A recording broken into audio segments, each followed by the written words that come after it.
A day in the life of a restaurant owner. Welcome back to Listen Global English.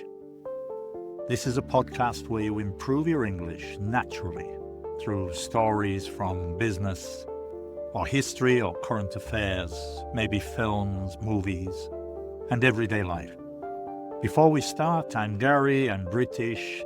I've been living and teaching English here in Colombia since 2010.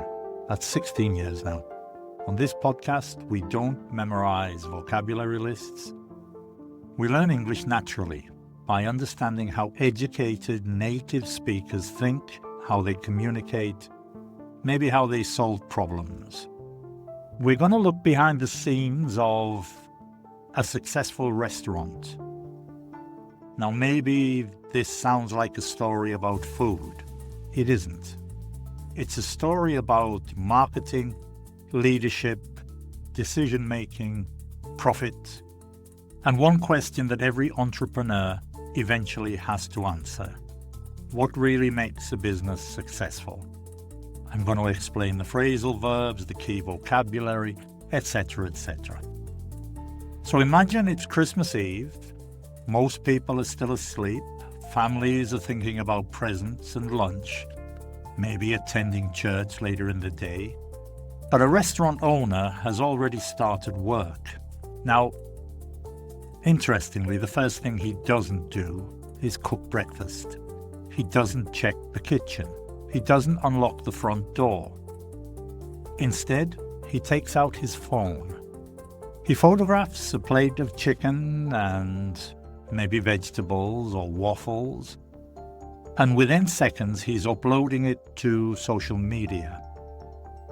Then he says something. My mind is always turned on. Now, if you pause the story here for a moment, he's not really talking about restaurants. He's talking about the way entrepreneurs see the world. I worked in the finance sector for a long time. I met people who thought exactly like this. We'd be sitting in a meeting discussing financial vehicles, and suddenly somebody would ask, could we do this differently? Or what opportunity are we missing here? What are we missing? How can we improve this? Their brains were constantly looking for possibilities. That's what being a restaurant owner means. Not that he literally never relaxes, but that he's always observing, always asking questions, always thinking about customers. Now, whether that's a healthy way to live is another discussion entirely, and we'll come back to that later. But it's certainly a characteristic you hear successful entrepreneurs describe again and again. So you've just heard this expression, my mind is always turned on. Normally we use turn on for machines. You turn on the television, maybe you turn on the lights, you turn on your computer. But native speakers, they often extend that metaphor, that's what it is, a metaphor, to people. Someone whose mind is always turned on is mentally engaged, alert or thinking. You'll also hear another similar expression, she's really switched on. In the UK, we say things like, he's a switched-on manager, and they are paying him a compliment. It means he's intelligent, observant, quick to understand what's happening around him. These are exactly the kind of expressions you won't usually find in a textbook, but you'll hear them all the time in real conversations. Now, the restaurant owner could then say something, maybe that, well, in my opinion, it's one of the most important business lessons you can learn. A restaurant owner could explain that it doesn't matter how good your product is.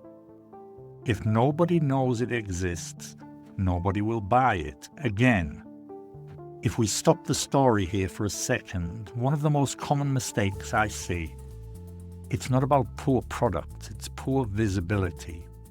People often assume businesses fail because their products aren't good enough. Sometimes that's true, but very often they fail because potential customers simply don't know they exist. I teach professionals in the hospitality industry here in Colombia. Marketing is something that comes up surprisingly often. Hotel managers I teach, they tell me exactly the same thing. Providing excellent service, it's not enough anymore. People need to discover you first, and you have a lot of competition on social media and word of mouth. But anyway, this idea applies whether you're running a restaurant, a doctor's practice, a law firm. You can't help people who don't know you exist. That's why companies like Coca-Cola, they continue advertising. Think about that for a moment. Does anyone really need reminding that Coca-Cola exists? Of course not. So why do they spend billions on advertising? It's because marketing isn't just about introducing yourself. It's about staying in people's minds. Marketing creates something we call brand awareness. That's a phrase you'll hear constantly in business English. Brand awareness simply means how familiar people are with your business. The stronger your brand awareness, the easier it becomes to attract customers. Let's move to a place called a restaurant depot, a wholesale warehouse. This is where restaurant owners buy ingredients and supplies in bulk, in quantity. Restaurants have two enormous expenses: labor and something called cost of goods sold. We often shorten this to COGS. If you've never studied business, cost of goods sold probably sounds like one of those accounting expressions people use to make themselves sound clever or intelligent. Actually, it's really simple. Imagine you own a cafe. You sell a sandwich for £10, $10, €10. The bread, the cheese, the tomatoes, the chicken, and the packaging. Say they cost £3 or $3. That $3 is your cost of goods sold. Everything else, like rent or electricity, maybe insurance or wages, that comes afterwards. I used to work in the finance sector, as I say, and these were exactly the kinds of figures we monitored, we watched all the time and measured. Revenue is exciting, business income. Sales are exciting, but it's profit that keeps a business alive. That's why experienced business owners, they usually know the cost of every ingredient they buy, not because they're obsessed with numbers, because they understand that small changes, repeated hundreds of times every week, become large amounts of money over the course of, say, a year. So maybe instead of ordering everything from one of these large food distributors or warehouses, restaurant owners often drive to warehouses themselves. Why? Because maybe every box might be $5 or $10 or maybe $30 cheaper. Maybe the owner estimates that buying hundreds of items this way can save around $1,500 in a single trip. But here's what I think is really happening. This isn't a story about groceries, it's a story about trade-offs. Economists call this opportunity cost. Every decision has a cost. If a restaurant owner drives to a warehouse himself, he spends more time, but he saves more money. If he orders delivery, he saves time, of course, but he spends more money. Interestingly, when I teach managers in the hospitality industry here in Colombia, this discussion comes up surprisingly often. Should you invest your time or your money? There isn't one answer, there isn't a universal answer. It depends on the size of your business, your profit margins, and what your time is worth. That's one of the reasons business is fascinating. The right decision for one company could be completely wrong for another. So, before we finish this first part, let me leave you with one expression that native speakers use all the time in business. Every penny counts. It's a simple idiom, but it's actually quite powerful. It means that even very small savings matter. $5 doesn't seem like very much, neither does 10. But if you multiply that by hundreds of purchases every month, suddenly you're talking about thousands of pounds over the course of a year. That's exactly how successful businesses think. It's not just about today's transaction, but it's about the long-term impact of hundreds of small decisions. We've learned something in the first part of this that's rather surprising. Successful restaurants aren't built only in the kitchen.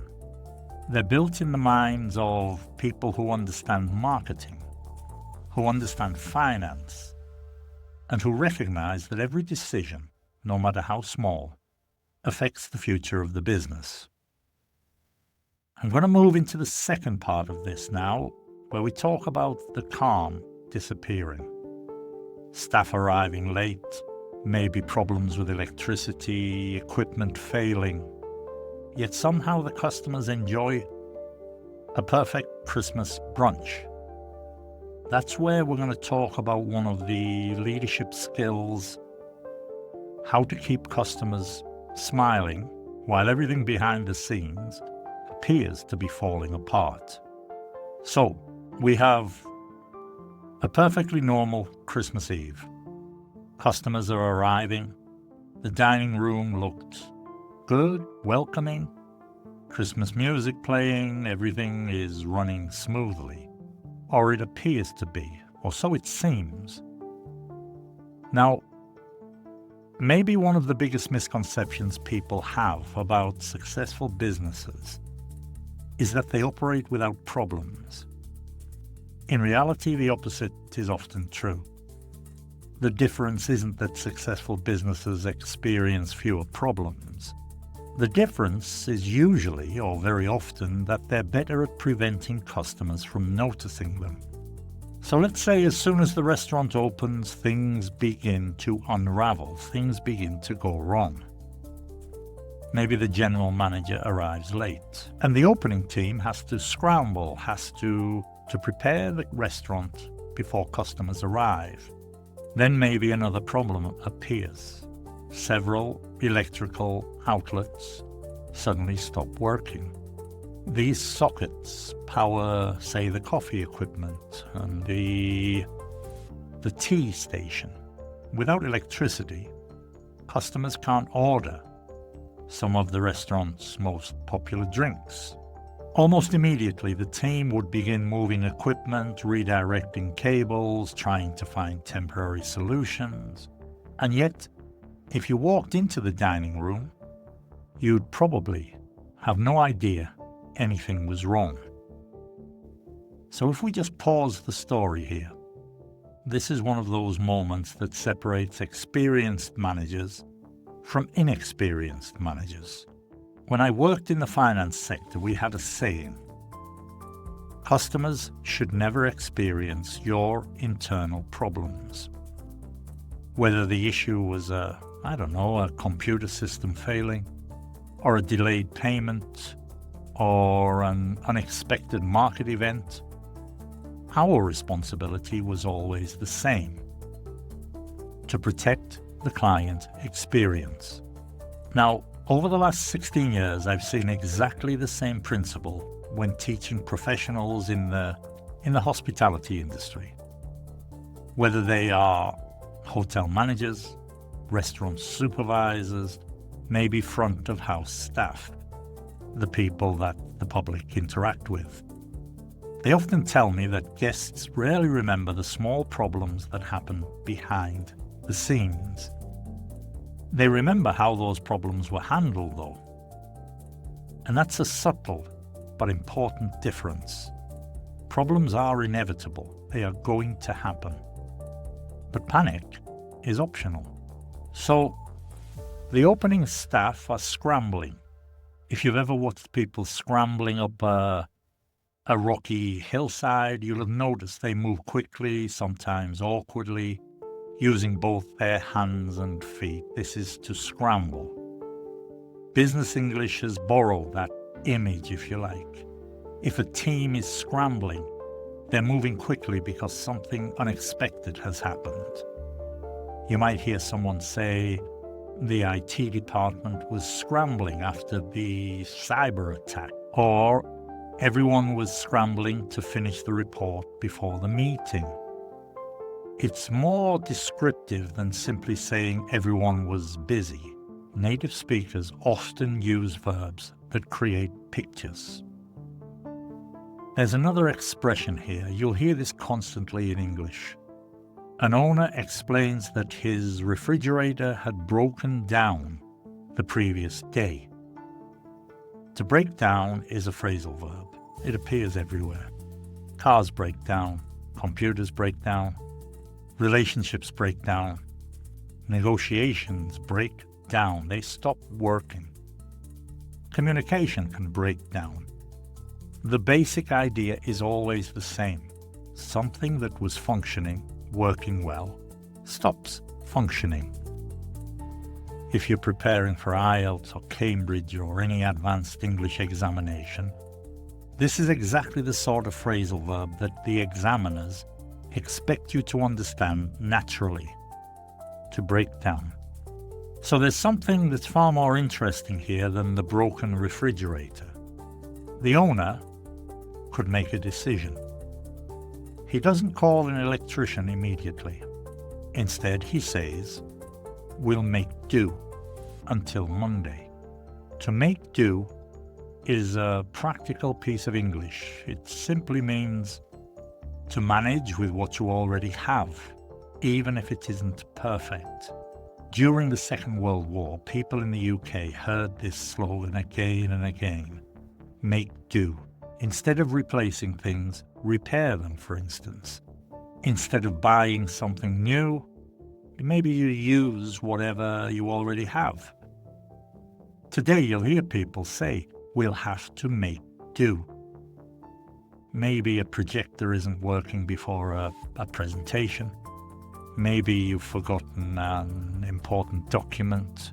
Or a restaurant loses power in one section of the kitchen. Native speakers would say, we'll make do. It's a very calm expression, maybe almost optimistic. Now let me tell you what I think is actually happening here. An owner isn't simply saving money by saying, can we make do until Monday? He's assessing risk. If it's Christmas Eve, and you call an electrician on Christmas Eve, you'll almost certainly pay a premium, extra money. Holiday call-out charges can be very, extremely expensive. The decision here is whether the restaurant can continue operating safely without, say, those sockets for one day. If the answer is yes, waiting until Monday is probably the better commercial decision. So when I'm teaching these people in the hospitality sector, this kind of decision-making, it comes up surprisingly often. Managers constantly ask themselves, is this genuinely urgent? Or does it just feel urgent? And there's a big difference. Experienced managers learn to distinguish, to tell between, we say, between inconvenience and crisis. We have a saying here, half the job of any business owner is keeping the chaos at bay. That's an idiom. To keep something at bay, it means to prevent a problem from becoming worse. You're standing on a beach while the tide slowly comes in. You're trying to stop the water maybe reaching your feet. You're keeping it at bay. I mean, that wouldn't happen. You couldn't keep the tide at bay. But business owners do exactly this. Not with water, obviously, but with problems, with stress or costs, maybe competition or unexpected repairs, maybe customer complaints.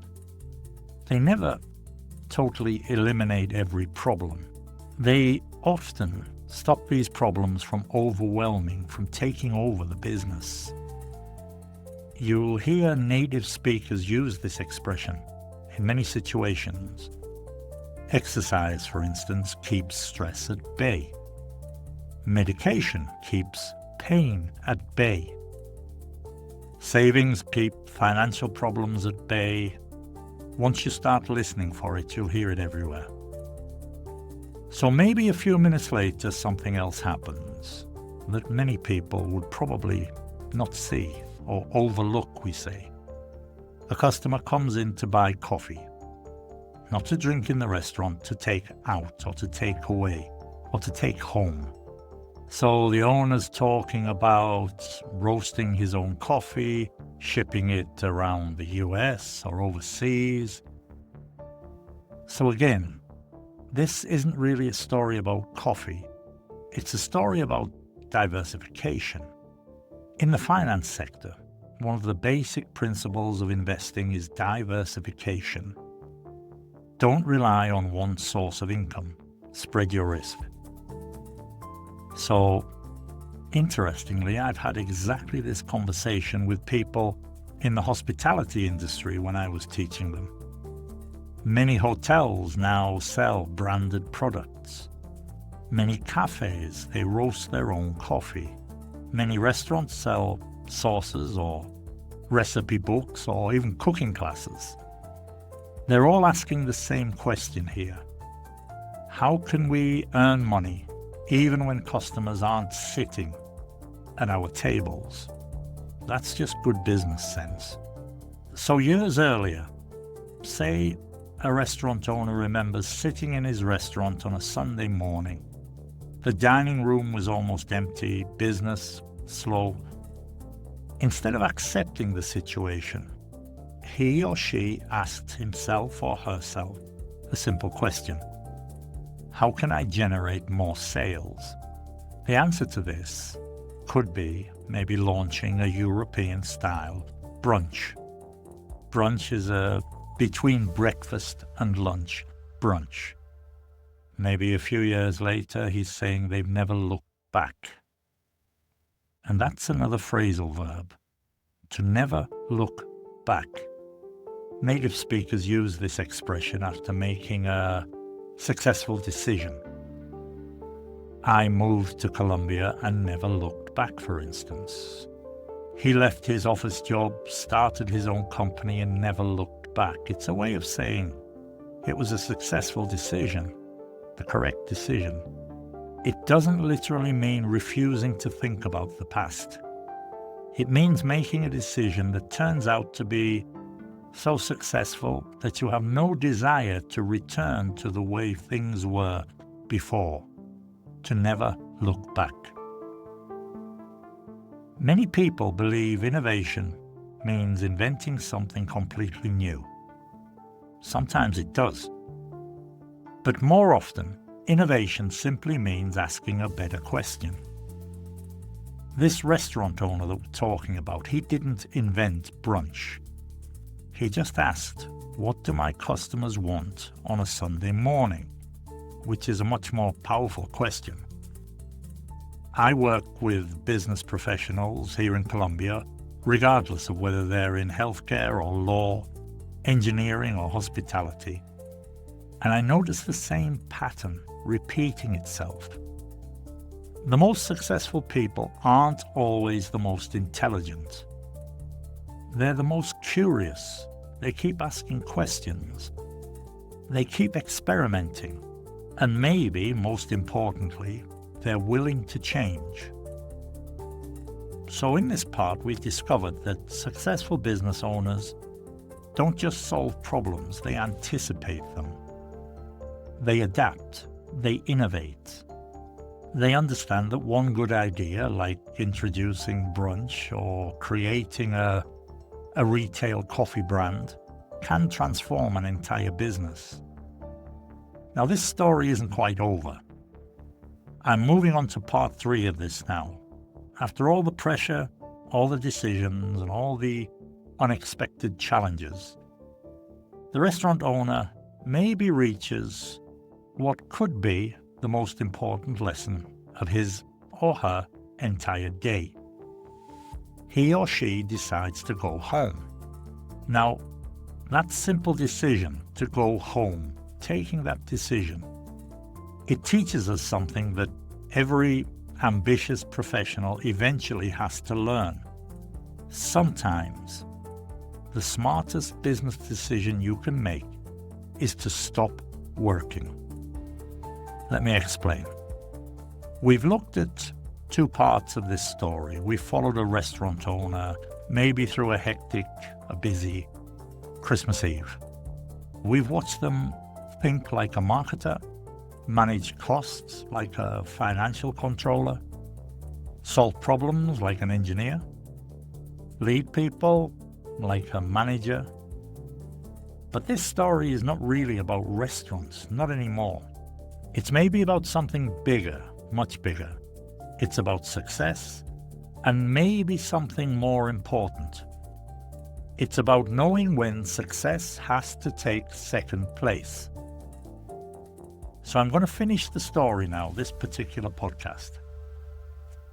Say the afternoon moves towards the evening, and the atmosphere inside the restaurant feels completely different from the chaos we saw earlier. Customers are laughing, families are celebrating Christmas together, staff members exchange gifts, and regular customers maybe stop to chat to the manager. Maybe a customer arrives to collect some coffee or cookies.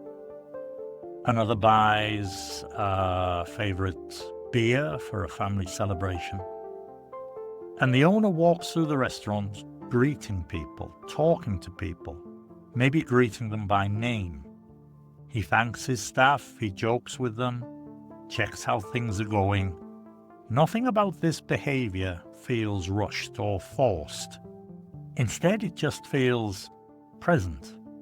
So, if we pause this story here, one thing I've noticed over the years is that people often misunderstand what good leadership looks like. They imagine someone sitting behind a large desk, making important decisions. But in reality, the best leaders I've ever met, they spent surprisingly little time behind desks. Some of the most respected managers, they were rarely in their offices. They walked around, they spoke to people, they asked questions, not because they didn't trust their teams, because they understood something very simple. The best information rarely appears in reports. It often appears in conversations. I see this all the time when I teach managers in the hospitality industry. The strongest leaders aren't usually the loudest. They're maybe the ones who know their staff by name. They notice when someone is having a difficult day or time. They ask, "Is everything all right?" before anyone else does usually. Leadership begins with relationships, not authority. There's actually a management philosophy built around this exact idea. It's called management by walking around, or simply MBWA, management by walking around. It's a management philosophy. It became popular in the 80s. I think it was through executives at Hewlett-Packard. Instead of relying solely on meetings or emails and reports, managers regularly left their offices to observe operations, to talk to employees and understand what was really happening on the ground. The principle is simple. People tell you far more when you're standing beside them than when they're sitting opposite you in a formal meeting, for instance. Even today, many successful organizations encourage leaders to spend time where the real work happens. And that's what we see throughout this story. An owner who isn't managing from a distance. He's actually leading by being present. So maybe something happens that at first sounds almost insignificant. An employee says, "Go home. I'll stay and close up." Now, most listeners probably, they won't think much about that sentence. But this is one of the most important parts of this story, because trust has just become visible. You can't ask someone to close your business if you don't trust them. And people don't offer to take responsibility unless they feel valued, important. Trust isn't built during emergencies. It's built every ordinary day before the emergency arrives. Trust comes up surprisingly often when I'm teaching professionals in sectors like healthcare and law. Doctors have to trust nurses. Lawyers trust their legal teams. Hotel managers trust reception staff. Restaurant owners, they trust supervisors. Without trust, every decision has to pass through one person. Eventually, that person becomes the bottleneck. That's where everything slows down. A bottleneck is where lots of things are trying to go through a small river with lots of ships or canal can form a bottleneck. That's why delegation is one of the hardest but most important skills any leader has to learn. Many entrepreneurs struggle with this. He could help clean or count the money, the revenue in the tills, maybe check tomorrow's deliveries or organize the kitchen. There will always be something left to do. But instead, he makes a completely different decision. He goes home. Not because the work is finished. Because, Christmas Eve only happens once a year. His children or her children are waiting. His wife is waiting. And then he says something that could change the meaning of this entire story. He says, you have to have a balance between business and family. Otherwise, this lifestyle is not sustainable.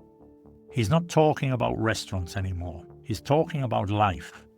Working in the finance sector, as I did for a number of years, I met people who genuinely believed success meant working longer than everyone else.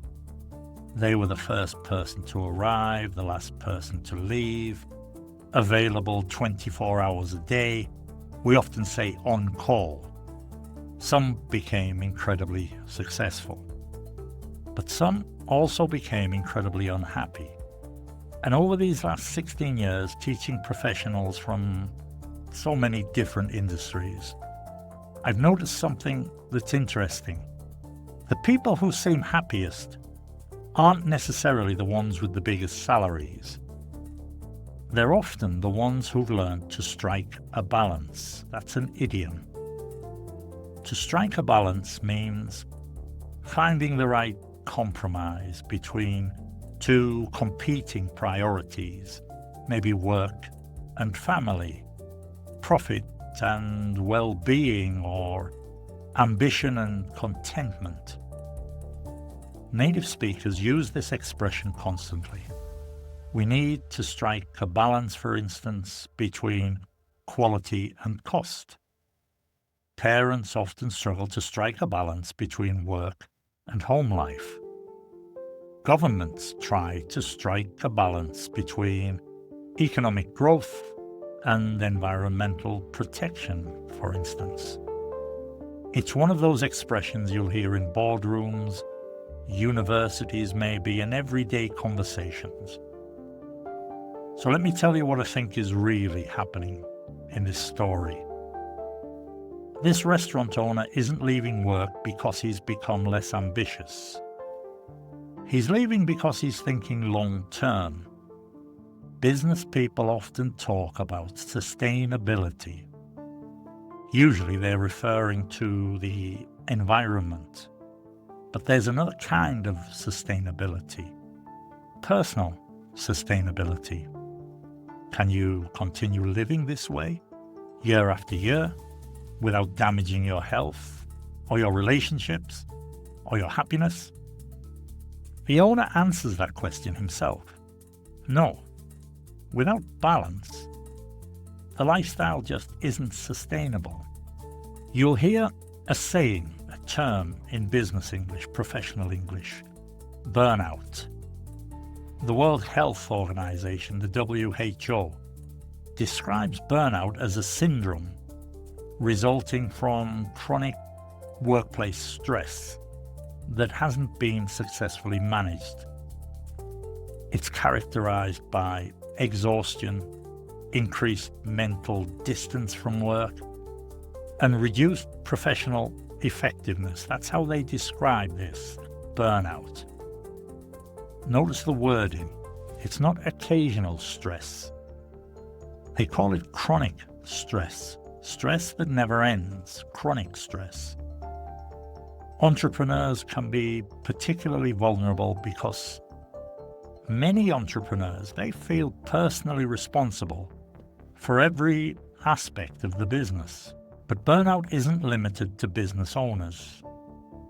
I've had conversations about it with doctors and teachers, engineers I've taught, lawyers, all sorts of executives. It's become maybe one of the defining workplace challenges of our time. So before we finish, I'm going to leave you with one final thought. Throughout the 3 parts of this podcast, we've talked about marketing and finance and leadership and customer service, innovation, problem solving. They're all important. But if I had to choose the single biggest lesson from this story today, it wouldn't be any of those. It would be this. Success is not building a business that depends entirely on you.